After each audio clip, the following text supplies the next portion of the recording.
because our memories are organized in terms of what psychologists call schema. A schema is a familiar pattern of relationships stored in your memory. That way, they form memories so strongly linked that they are recalled more or less as a single unit. This is so powerful that it doesn't just influence your way of remembering lists, it actually affects your entire way of thinking.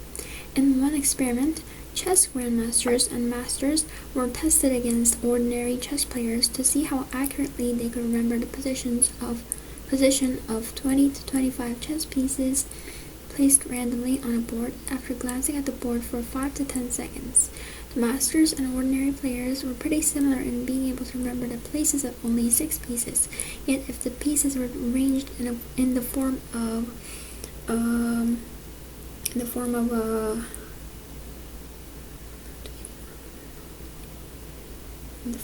a equation game, in the form of a game,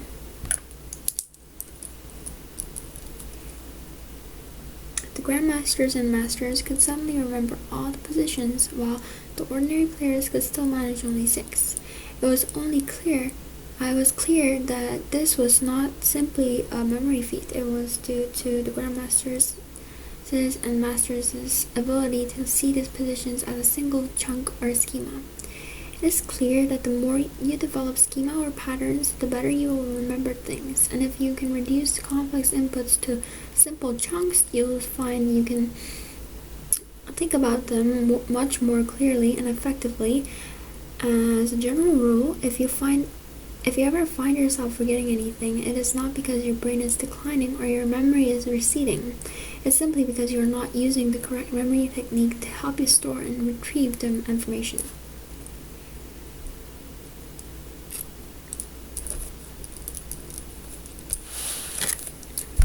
Novelty compels both humans and animals to engage with the unfamiliar.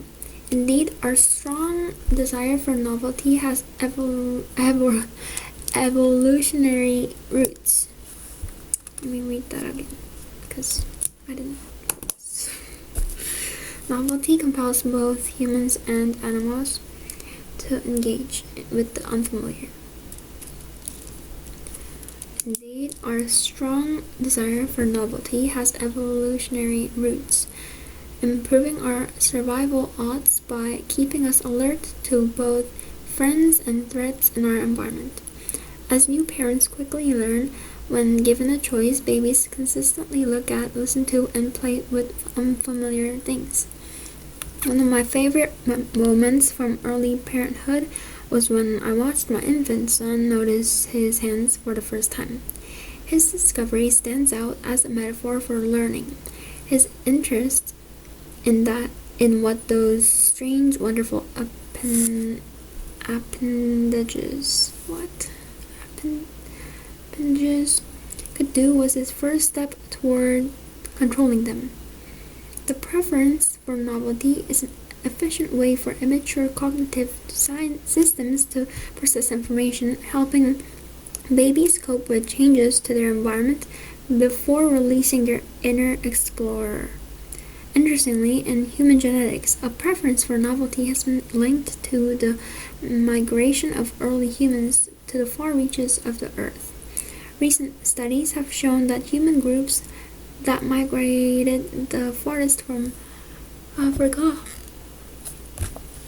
had more of the genes linked to novelty. That is, the people who traveled the farthest from home may have had some biological propensity to experience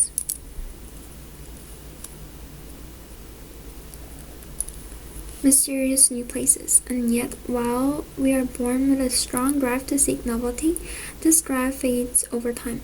As we grow older, other desires take over, like wanting more. The organizations we build and join reflect this reality. Paychecks at the same time each week or month, evaluations according to established processes, jobs that involve a known set of activities.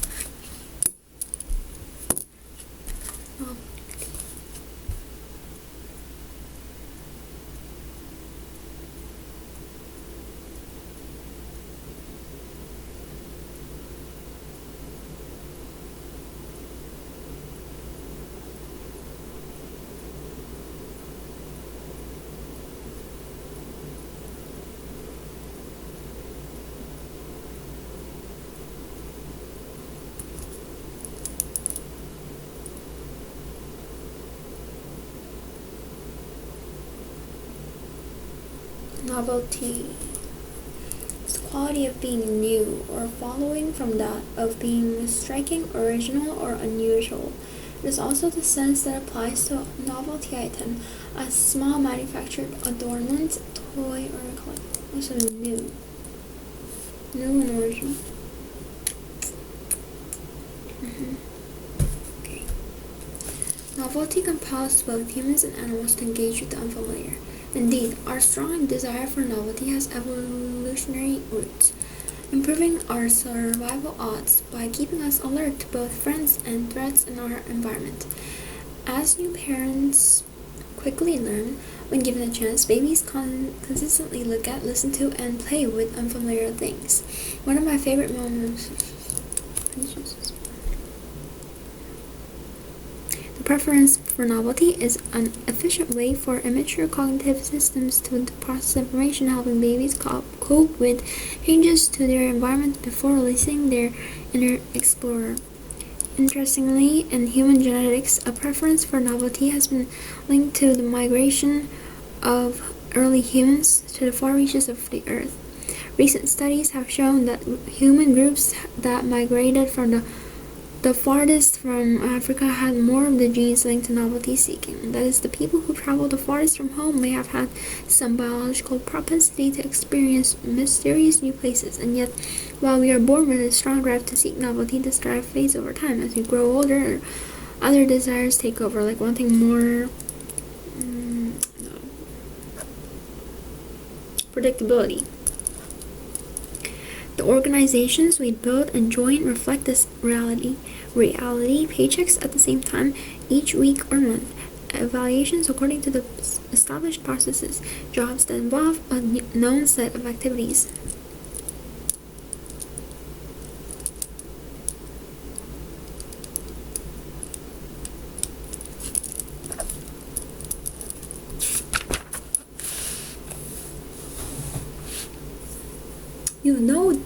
Heard the old saying, when the going gets tough, the tough go shopping.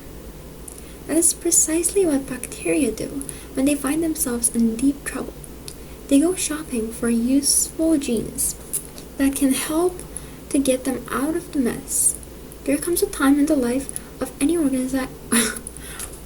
organism or organization when it has to try something completely different. In a sporting team, it had been called throwing away the game plan, and this is exactly what hypermutation involves. When the bacterial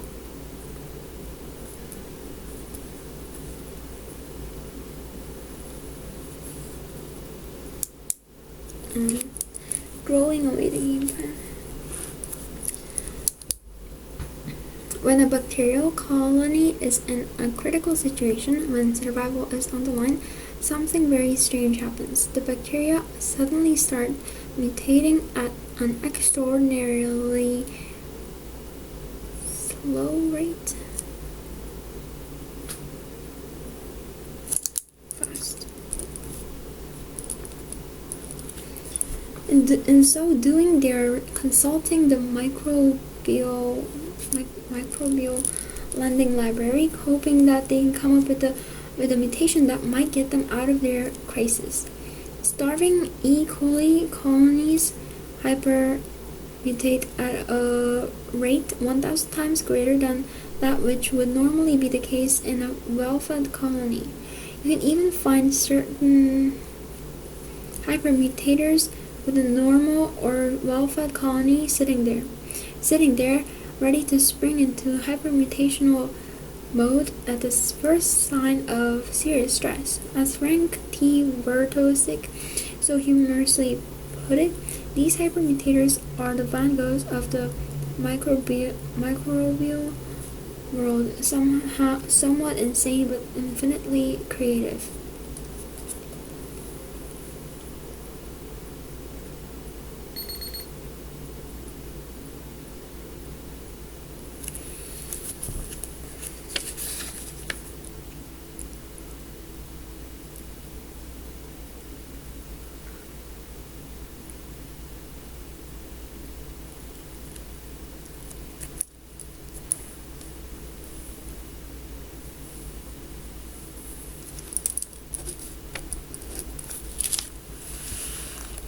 Social sanctions vary in degree of formalization.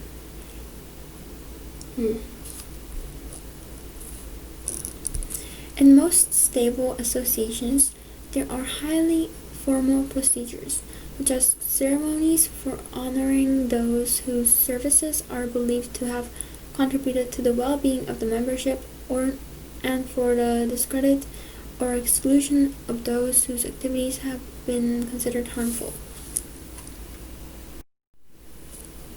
Social sanctions vary in degree of formalization. In most stable associations, there are highly formal procedures such as ceremonies for honoring those whose services are believed to have contributed to the well-being of the membership, and for the discredit or exclusion of those whose activities have been considered harmful. In our society, for example, there are courts of law and means of judging criminals which are so complex that only specialists can understand them. Some sociologists attach great importance to such highly formalized sanctions and have even defined the organized group as one in which the social structure is protected and reinforced through formal sanctions. Such norms are without doubt controls on deviant behavior. But for most people, the less formal sanctions, the spontaneous displays of approval or disapproval prove more effective. Those who are about to violate some rule are often stopped short by the show of pleasure on the part of others. Ridicule and gossip are especially effective. In some cases, deviant parties may be excluded informally even when they continue to retain membership in the group. Among the most effective of the informal sanctions is the deprivation of mutual services, the refusal of others to honor the claims of the violators' role. Since roles consist of reciprocating claims and obligations, they cannot be maintained without the cooperation of others in complementary roles. When a person speaks to a colleague, he ordinarily has a complementary role, has a minimal claim upon him to respond in some way. Others may, however, refuse to live up to their obligation to be polite as a way of indicating their disapproval.